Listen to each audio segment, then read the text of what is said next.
आज फिर से मेरे लिए आपके साथ होना बहुत अद्भुत है। आपका बहुत बहुत धन्यवाद।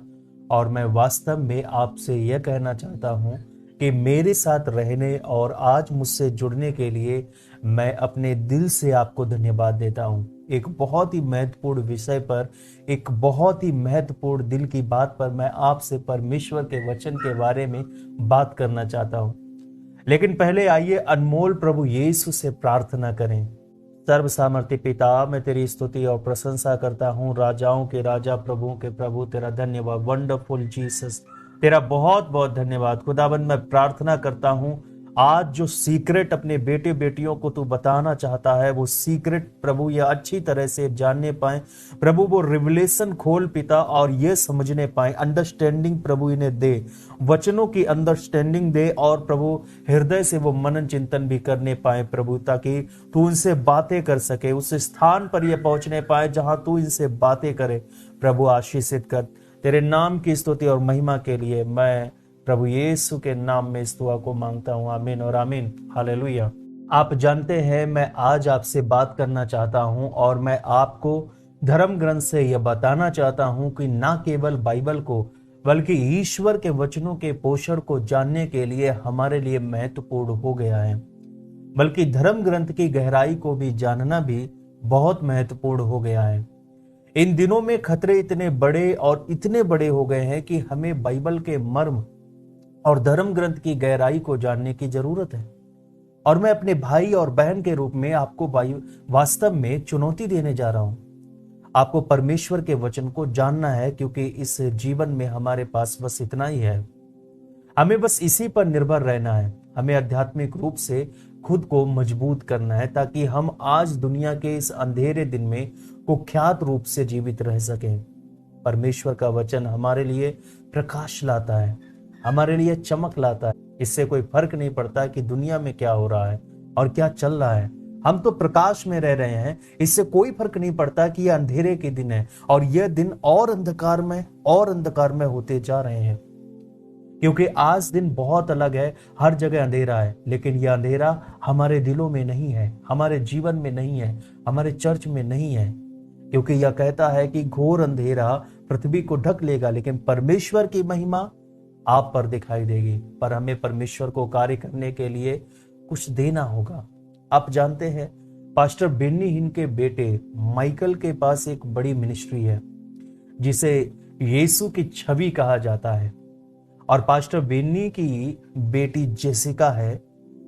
माइकल ने पास्टर बेन्नी से कई साल पहले पूछा था। उसने कहा था कि बाबा, वह पास्टर जी को इसी नाम से बुलाता है, बाबा, उसने कहा कि मुझे मिनिस्ट्री में लंबे समय तक होने का रहस्य बताए।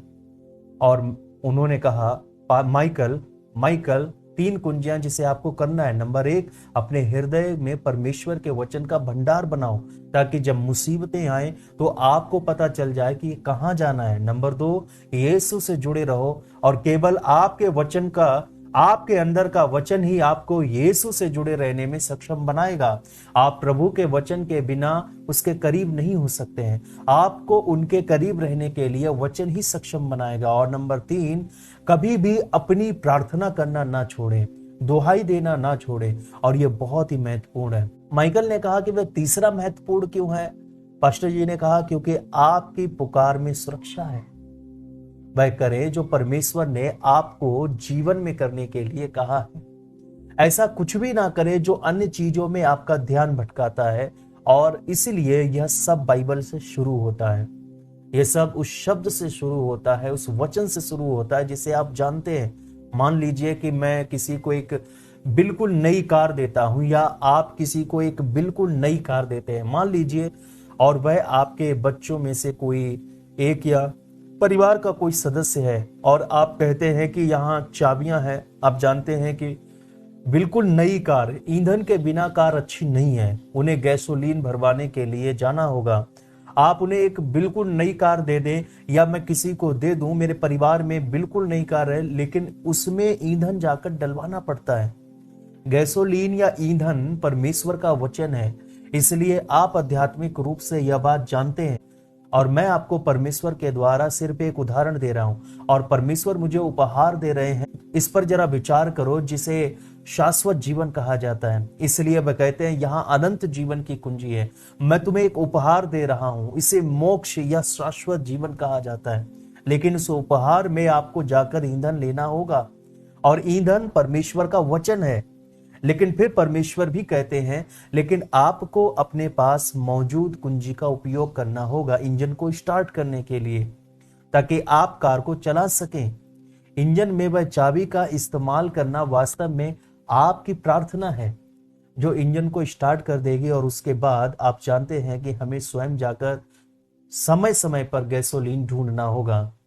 इसलिए निर्गमन अध्याय 16 वचन 4 में प्रभु ने मूसा से कहा, मूसा देख, मैं तेरे लिए आकाश से रोटी बरसाऊंगा और लोग निकलकर प्रतिदिन निश्चित भोजन इकट्ठा करेंगे, ताकि मैं उनको परखूं कि वे मेरी व्यवस्था पर चलेंगे या नहीं। इसलिए परमेश्वर इजराइल से कह रहा है, देखो मैं रोटी को भेजने जा रहा हूं, लेकिन रोटी आपके तंबू के अंदर दिखाई नहीं देगी, आपको इसे ढूंढना होगा। और हमारे लिए यहाँ परमेश्वर ने हमें वचन दिया है, यह हमारा काम है कि हम इसे ढूंढें, यह हमारा काम है कि हम इसे पढ़ें, यह हमारा काम है कि हम जाएं और इसे खाएं।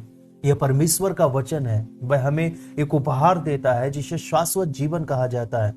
यह आपके और मेरे द्वारा किसी को कार देने से अलग नहीं है, लेकिन आपको और मुझे गैस ढूंढने जाना होगा, अन्यथा इसके बिना यह कहीं नहीं जा पाएगा। ईश्वर का वचन हमारे जीवन में आध्यात्मिक रूप से गैसोलीन है, इसके बिना हम इस जीवन में सफल नहीं हो सकते और इस जीवन में विजयी नहीं हो सकते हैं।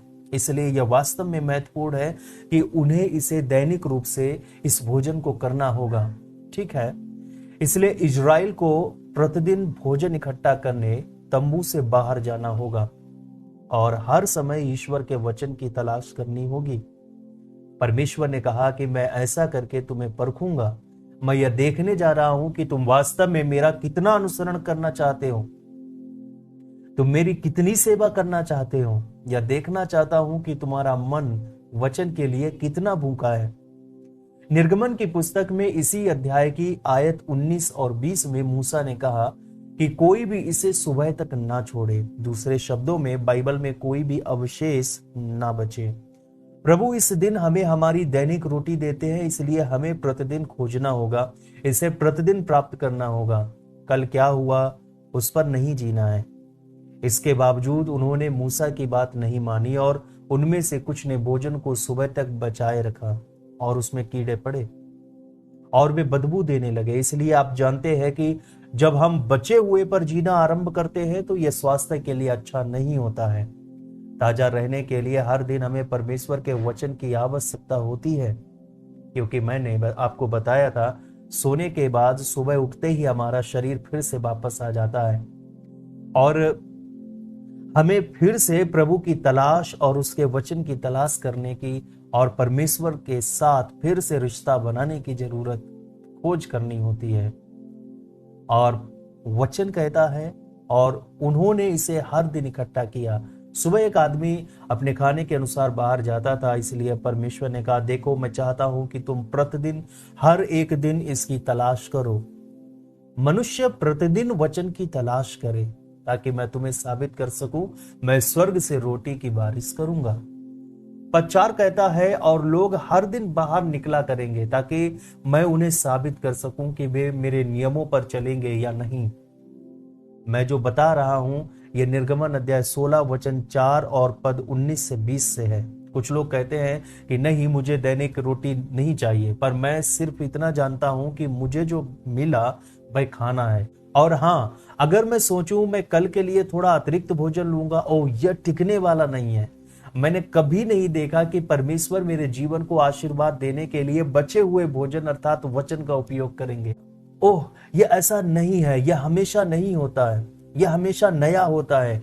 यह हमेशा हर दिन स्वर्ग से एक ताजा वचन होता है जो हमारे लिए स्वर्ग से आता है। और मैंने आपसे पहले भी कहा था, हम सभी को जंग बहुत आसानी से लग जाती है, जंग हम पर बहुत आसानी से लग जाती है। आपको पता है जंग कैसे लगती है? जब लोग समुद्र के किनारे रहते हैं, आप जानते हैं कि चीजों में जंग लग जाती है और यह नमक के कारण होता है और हमें इसे फिर से साफ करने की जरूरत होती है। लेकिन इससे अब आप अपने स्वयं के जीवन के बारे में सोचें, आध्यात्मिक रूप से हमारा अपना जीवन, यदि हम यदि आप समुद्र या किसी भी चीज के किनारे रहते हैं तो फर्नीचर के एक टुकड़े पर जंग लगने से बचाने के लिए साफ करने की जरूरत होगी। अब मैं आपको एक बात बताता हूं जिसे समझनी बहुत महत्वपूर्ण है कि जब आप कुछ नहीं करते हैं तो आपका शरीर जल्दी से दुनिया में वापस चला जाता है।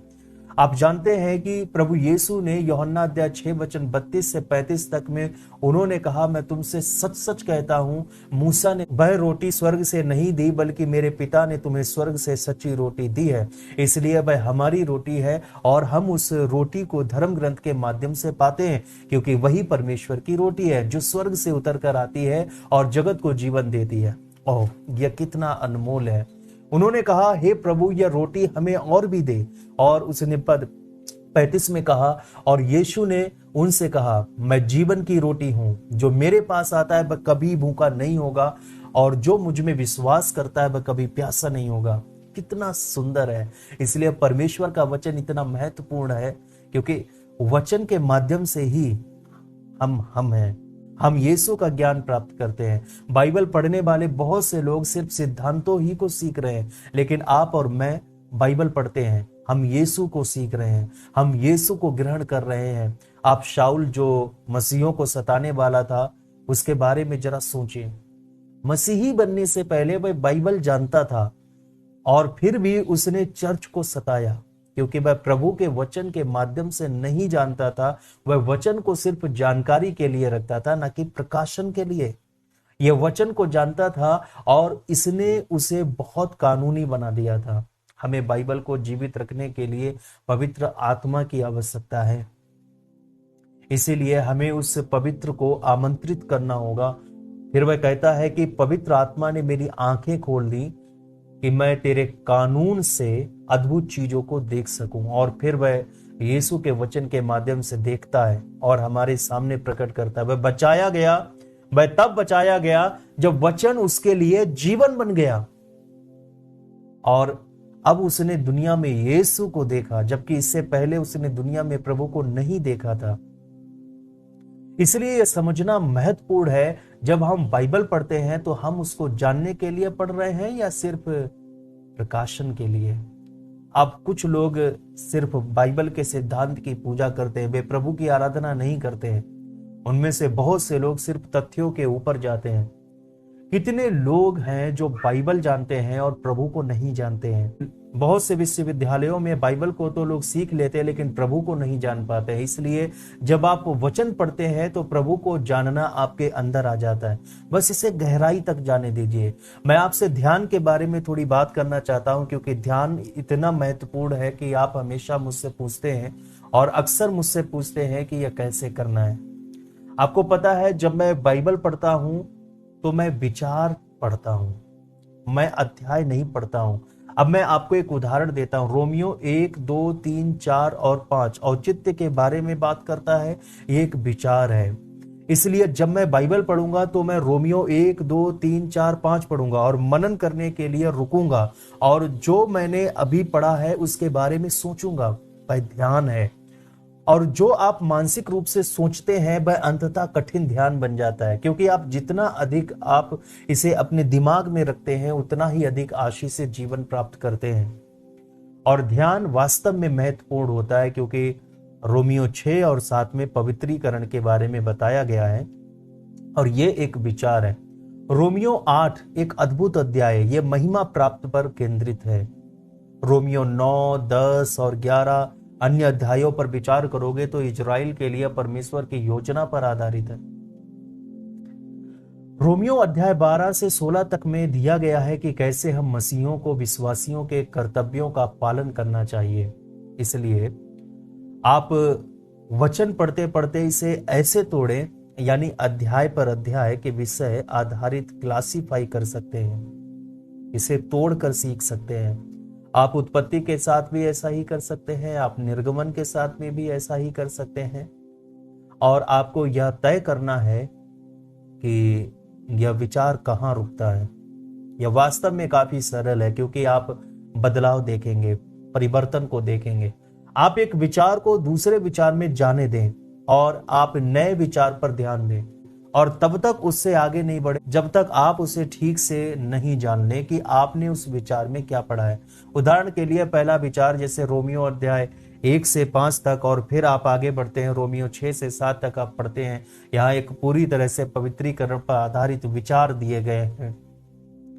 आप मानसिक रूप से सोचो कि पौलुस ने इसमें किस विषय पर लिखा है, इस पर ध्यान लगाओ, और फिर मन का ध्यान ही हृदय का ध्यान बन जाता है, क्योंकि आप उस सुंदर वचन के पोषक तत्व प्राप्त करते हैं। जैसे गाय जुगाली करती है, इसी प्रकार आप इन वचनों को बैठकर चबाएं। इसलिए मुझे लगता है कि जो बहुत महत्वपूर्ण है वह है बाइबल अध्ययन और बाइबल पर ध्यान। ये अक्सर ओवरलैप होते हैं और इसमें एक अंतर है, क्योंकि बाइबल अध्ययन मन और बुद्धि पर जोर देता है, लेकिन ध्यान हृदय पर केंद्रित होता है। इसलिए सबसे पहले दिमाग पर जोर दिया जाता है, लेकिन फिर यही हृदय है जो सक्रिय हो जाता है। इसलिए जब आप बाइबल पढ़ते हैं तो यह मानसिक रूप से बाइबल अध्ययन से शुरुआत होती है, और यह पूरी तरह से बौद्धिक ज्ञान और बौद्धिक क्षमता पर केंद्रित होता है। पर जिस क्षण आप उस पर ध्यान करते हैं जो आपने पढ़ा और अध्ययन किया, अब वही ध्यान हृदय सक्रियता बन जाता है, और तभी आप इसे अपने दिमाग में पहले बौद्धिक रूप से पार कर लेते हैं, और फिर अंततः वह बौद्धिक ध्यान हृदय ध्यान बन जाता है। और जब यह हृदय ध्यान बन जाता है तो पहली चीज जिस पर आप ध्यान दोगे वह यह है कि आप वहीं परमेश्वर से बात करने लगोगे, आप वहीं प्रभु के साथ संगति करेंगे। यह जीवनदायी प्रार्थना उत्पन्न करेगा। मुझे आशा है कि आज का विषय और यह सब वचन आपको जीवनदायी प्रार्थना उत्पन्न करने में मदद कर रहा है। यह बहुत मूल्यवान है। आइए आगे बढ़े। भजन संहिता 19 में मैं तुम्हें दिखाने जा रहा हूं कि यह कैसे शुरू होता है। भजन संहिता 19 वचन 7 में लिखा है, यहोवा की व्यवस्था खरी है, वह प्राण को बहाल कर देती है। यहोवा के नियम विश्वास योग्य हैं, साधारण लोगों को बुद्धिमान बना देते हैं। जैसे ही परमेश्वर का वचन हृदय में आता है, यह आत्मा को पुनर्स्थापित कर देगा। यह वचन आत्मा को परिवर्तित करता है। इसका मतलब है कि यह आत्मा को पुनर्स्थापित करता है। इसलिए जिस क्षण वह वचन ध्यान के माध्यम से आपके अंदर सक्रिय हो जाता है, तो नंबर 1, यह आपके अंदर से पुनर्स्थापित करेगा। नंबर 2, यह आपके भीतर ज्ञान देता है। इसलिए यह वास्तव में महत्वपूर्ण है, क्योंकि यहाँ एक बहुत सुंदर कुंजी है, और मैं आपको यह बताना चाहता हूं कि यह तब तक होता है जब मैं जिसे आशंका कहता हूं वही घटित होता है। यह आशंका से शुरू होता है। आइए भजन 119 के पद 99 को देखें। मैं अपने सब शिक्षकों से भी अधिक समझ रखता हूं, क्योंकि मेरा ध्यान तेरी चितौनियों पर लगा है। अब मैं वचन 100 को भी पढ़ना चाहूंगा, जिसमें लिखा है, मैं पुरानियों से भी समझदार हूं, क्योंकि मैं तेरे उपदेशों को पकड़े हुए हूं। मैं पुरानियों से भी समझदार हूं। जैसे ही आशंका शुरू होती है कि परमेश्वर का वचन आपके अंदर कुछ करेगा जो इतना शक्तिशाली है, ये इतना शक्तिशाली है क्योंकि केवल परमेश्वर का वचन ही आपको पाप से दूर बनाए रखेगा। क्योंकि लिखा है 101 में, क्या लिखा है, मैंने अपने पांवों को हर एक बुरे रास्ते से रोक रखा है, जिससे मैं तेरे वचन के अनुसार चलूं। यही वह है जो ध्यान से शुरू होता है।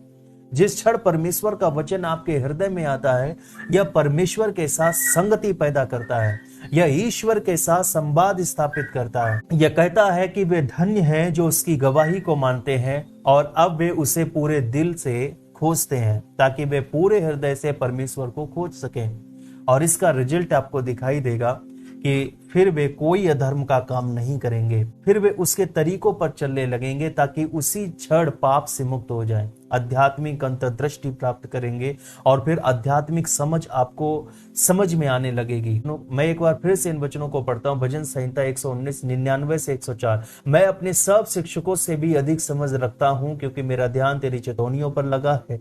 मैं पुरानियों से भी समझदार हूं, क्योंकि मैं तेरे उपदेशों को पकड़े हुए हूं। और 101, मैं अपने पांवों को एक बुरे रास्ते से रोक रखा है, जिससे मैं तेरे वचन के अनुसार चलूं। मैं तेरे नियमों से नहीं हटा, क्योंकि तू ही ने मुझे शिक्षा दी है। तेरे वचन मुझको कैसे मीठे लगते हैं, वे मेरे मुंह में मधु से भी मीठे हैं। तेरे उपदेशों के कारण मैं समझदार हो जाता हूं, इसलिए मैं सब मिथ्या मार्गों से बैर रखता हूं। अब जो होता है उसे आत्मसात कहा जाता है। आत्मसात करना वही है जहां आप संतुष्ट हो जाएं, ताकि आत्मा को भोजन मिले।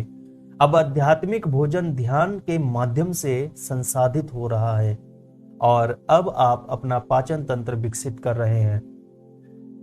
मूल रूप से पाचन तंत्र आत्मा में जीवित हो जाता है, इसलिए हमारा आध्यात्मिक भोजन अब हमारे आध्यात्मिक चरित्र का निर्माण करना शुरू कर देता है। भौतिक भोजन आपको शारीरिक रूप से प्रभावित करता है और आध्यात्मिक भोजन आपको आध्यात्मिक रूप से प्रभावित करता है। और भजन 63 इस बारे में जो कहता है वह मुझे बहुत पसंद है और मैं यही आशा करता हूं वास्तव में यह आपकी मदद कर रहा है। परमेश्वर के प्रिय लोगों, मैं बस इतना चाहता हूं कि आप अपनी बाइबल को जानें। मैं वास्तव में चाहता हूं कि आप प्रभु और उसके मन को जानें। मैं भजन 63 के वचन 5 को पढ़ूंगा, जो यह कहता है, मेरा जीव मानो चर्बी और चिकने भोजन से तृप्त होगा और मैं जय जयकार करके तेरी स्तुति करूंगा। मैं सोचता हूं कि जब हम उस स्थान पर पहुंच जाते हैं जहां हमारा आध्यात्मिक पाचन तंत्र फिर से सक्रिय हो जाता है और हम संतुष्ट हो जाते हैं, तब स्तुति हम में से निकलने लगती है। और मुझे लगता है कि कुलस्सियों 3 वचन 16 में पौलुस का भी यही मतलब था। उसने कहा, मसीह के वचन को अपने हृदय में अधिकाई से बसने दो और सिद्ध ज्ञान सहित एक दूसरे को सिखाओ और चिताओ और अपने अपने मन में अनुग्रह के साथ परमेश्वर के लिए भजन और स्तुति गान और आत्मिक गीत गाओ। यही वह समय है जब स्तुति फूटती है। आप में से कितनों को ऐसा लगता है जैसे आप बाइबल पढ़ रहे हैं और सिर्फ स्तुति फूट रही हो? इसका मतलब आप आत्मसात करने की उस जगह पर पहुंच गए हैं जिसकी मैं बात कर रहा हूं। अब बात करते हैं एक जो अंतिम है, वह वास्तव में एक अनुप्रयोग है, ये एक प्रैक्टिकल है। ध्यान की प्रक्रिया न केवल आपके चरित्र का निर्माण कर रही है, बल्कि यह आपके आध्यात्मिक विश्वास का पोषण भी कर रही है। अब आप परमेश्वर के तरीकों के साथ तालमेल भी बिठाने लगोगे। इसलिए हम समझ से पोषण और संतुष्टि से समायोजन की ओर बढ़ते हैं और बाइबल के साथ तालमेल बिठाते हैं और धर्म ग्रंथ के अनुरूप बने। और अब धर्म ग्रंथ हमारे कदमों को व्यवस्थित करना शुरू कर देते हैं ताकि दुनिया में हम चलना शुरू करें, प्रभु के कानून पर चलें। याद रखें, भजन 119 वचन 1 में पहले क्या कहा गया है? वे जो प्रभु की व्यवस्था पर चलते हैं, परमेश्वर उन्हें अधर्म से मुक्त कर देता है। इसलिए यदि आप वास्तव में पाप से मुक्त होना चाहते हैं तो आपको वही करना होगा जो बाइबल इस बारे में कहती है। यदि वचनों में चलना है तो यह आपके कदमों को समझने से लेकर संतुष्टि तक प्रभावित करना शुरू कर देता है। जो अब आपके लिए पोषण है, इस पर चलना शुरू करें, आप इसे जीना शुरू करें, आप इसे अपने जीवन में लागू करना शुरू करें। और मुझे लगता है कि यहोशू अध्याय 1 वचन 8 में इसका यही अर्थ है। व्यवस्था की यह पुस्तक आपके हृदय से दूर नहीं जाए, आप रात और दिन उसमें ध्यान करते रहें। अब अगर आप वहां जो कुछ भी लिखा है उसके अनुसार करने के लिए जी रहे हैं, और तब आपको अच्छी सफलता मिलेगी। तब आप आध्यात्मिक और स्वाभाविक रूप में अपने सभी कार्यों में समृद्ध होंगे। ये यहोशू अध्याय 1 वचन 18 है, जिसमें लिखा है, व्यवस्था की यह पुस्तक तेरे चित्त से कभी ना उतरने पाए, इसी में दिन रात ध्यान दिए रहना, इसलिए कि जो कुछ उसमें लिखा है उसके अनुसार करने की तू चौकसी करे, क्योंकि ऐसा ही करने से तेरे सब काम सफल होंगे और तू प्रभावशाली होगा।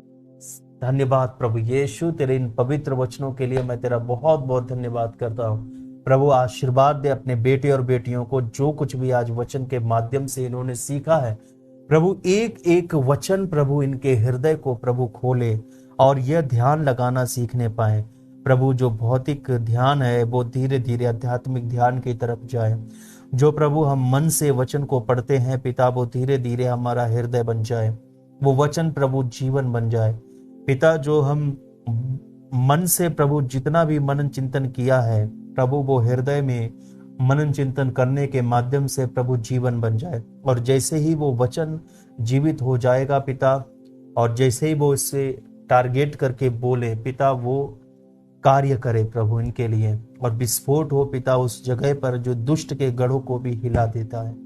प्रभु आशीर्वाद दे, प्रभु अपने बेटे और बेटियों को आशीर्वाद दे। मैं चाहता हूं प्रभु आज अपने बेटे और बेटियों को बूस्ट कर, आध्यात्मिक क्षेत्र में इन्हें बूस्ट कर पिता। जहां पर प्रभु जंग लगी हुई है वो सारी जंग को प्रभु तू दूर कर पिता, इन्हें आशीषित कर। वचन के एक एक भेद के बारे में जो इन्होंने सीखा है पिता, इसको प्रभु ये गहराई से प्रभु जानने पाए, प्रभु ये मनन चिंतन करने पाए, ना सिर्फ वचन के श्रोता बल्कि इसके पालन करता भी बने, और यह प्रभु अपनी पर्सनल जीवन में यह जोड़ने भी पाए और यह मनन चिंतन करें। और जब यह मनन चिंतन करें तो मैं चाहता हूं पवित्र आत्मा आप इनकी मदद करें, ताकि अच्छी तरह से यह तेरे बारे में जान पाए और अपने जीवन को तेरे साथ जोड़ने पाए, एक संगति में बिठाने पाए। पिता की महिमा के लिए प्रभु यीशु मसीह के नाम में मैं इस दुआ को मांगता हूँ, आमीन और आमीन। ठीक है, अब गैसोलीन लाने का समय हो गया है। आप जानते हैं कि परमेश्वर ने आपको अनंत जीवन का उपहार दिया है। अब गैसोलीन लाने और प्रार्थना के इंजन को चालू करने का समय आ गया है, और देखें परमेश्वर आपके साथ क्या करता है। इससे पहले कि वीडियो खत्म करूं, इस बात को सुन लें कि मैं आपसे परमेश्वर के काम में योगदान देने के लिए कहने जा रहा हूं, क्योंकि यह महत्वपूर्ण है। आप जानते हैं कि मैं वीडियो लाता रहता हूं, मैं आपसे बाइबल और अन्य चीजों के बारे में बात कर रहा हूं, इसलिए आर्थिक रूप से परमेश्वर के काम में हमारी मदद करें। आप मुझ पर भरोसा कर सकते हैं, क्योंकि परमेश्वर आपको आर्थिक रूप से आशीर्वाद देना चाहते हैं। परमेश्वर आपको समृद्ध करना चाहते हैं। आर्थिक रूप से परमेश्वर आपके भविष्य और आपके बच्चों के भविष्य के लिए आपकी देखभाल करना चाहते हैं, और देना वित्तीय आशीर्वाद की कुंजी है। परमेश्वर जानता है कि आपका 90% टाइम यह सोचने और योजना बनाने और काम करने में व्यतीत होता है कि कैसे गुजारा किया जाए और कैसे जीना है, अपने जीवन और अपने परिवार का ख्याल रखना। तो सोचो परमेश्वर के लिए भी यह कितना महत्वपूर्ण होगा कि परमेश्वर के लिए हम देते हैं, यह कितना मायने रखता होगा। वह हमारे साथ छोटे से छोटे मामलों की परवाह करते हैं। उन्होंने हमें जवाब दिया, उन्होंने कहा जब आप देंगे तो मैं दूंगा, तुम बोओगे मैं तुम्हें फसल दूंगा। जब तुम प्रभु के कार्य में बीज बोओगे तो यह उस किसान के समान है जो अपने खेत में बीज बोता है, और फिर आपको विश्वास करना होगा कि वह बीज काम करेगा। फसल आने के लिए आपको फसल आने के लिए ऊंची उम्मीद रखनी होगी, और यहाँ विश्वास ही कुंजी है। जब हम बोते हैं तो विश्वास ही कुंजी है। जब आप किसी दुकान पर जाते हैं और कुछ खरीदते हैं तो इसमें कोई विश्वास शामिल नहीं होता, क्योंकि आप उस सबको देख रहे हैं। जब आप भोजन खरीदने या कपड़े खरीदने जाते हैं तो उसमें कोई विश्वास शामिल नहीं होता, क्योंकि सब कुछ आप अपनी आंखों से देख रहे हैं। लेकिन सफल होने में विश्वास शामिल है, क्योंकि जब आप एक किसान की तरह बीज बोते हैं, जब आप जमीन में बीज बोते हैं तो वह फसल को नहीं देखता है, जिसे आप जानते हैं। फसल काटने के लिए उसे विश्वास करना होगा, वेट करना होगा, फसल आएगी।